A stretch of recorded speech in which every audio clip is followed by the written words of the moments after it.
Presumed Innocent's sixth episode opens with a courtroom testimony by Dr. Kumagai.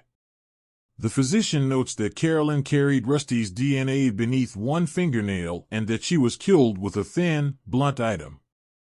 Tommy questions Kumagai and she claims that Rusty seemed strange when he arrived at the morgue, but Raymond swiftly shows that Kumagai didn't really like Rusty in the first place.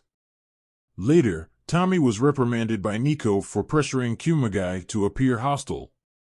Then he queries why the initial report omitted Rusty's DNA found beneath Carolyn's fingerprints. According to Tommy, there was a backlog of work. In the meantime, Barbara and Rusty are advised by Raymond and Maya to show that Barbara believes in Rusty through their body language. Rather than put on a show, Barbara insists on being true to herself and letting the evidence convince the jury. The forensic pathologist will testify next. He claims that traces of Rusty's saliva and DNA were discovered on Carolyn's body, under her nail. He adds that the offender went to considerable lengths to tidy up. The pathologist also worked on the Bunny Davis-Liam Reynolds case, which Raymond attempts to bring up.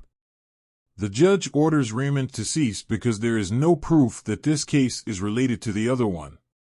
Raymond instead suggests that Rusty's skin and saliva might have been discovered as a result of their physical closeness and nothing else. Barbara goes through her old paintings when she gets home.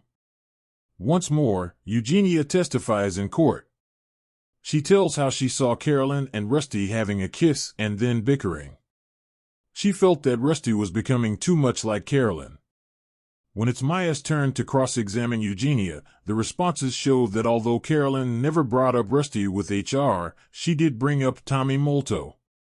When Molto presses her once more, all she can say is that Carolyn refused to work cases with Tommy. Raymond talks to his wife about the case later on. When Jaden visits Rusty at the Savage residence, she shares with him her discovery that individuals have the ability to detach from their past in order to safeguard themselves. Rusty tells her that he has a good memory. Barbara tells him about her kiss with Clifton at his place as he's getting ready for bed. The way Barbara has been questioning him about everything with Carolyn has been making him upset. They quarrel when she claims it's not the same. Angrily, Rusty grabs her arm before realizing what he's done. Barbara turns to go. Barbara leaves in the morning to meet Lorraine and says she won't be in court with Rusty that day. Abruptly, Jaden gives Rusty a hug and apologizes for hurting him the night before. Barbara adds she can't wait for the court to review Rusty and Carolyn's correspondence while she is at Lorraine's residence. The judge tells Rusty and the attorneys in court that although Carolyn's son will be permitted to speak, they must move cautiously. Rusty returns home, finds Jaden dozing off on the couch, and covers her with a blanket. When Barbara visits, they remember how they used to watch the children sleep when they were younger. Michael will then have his chance in court. He claims that because Carolyn didn't want him in her life, he went to her residence to keep an eye on her.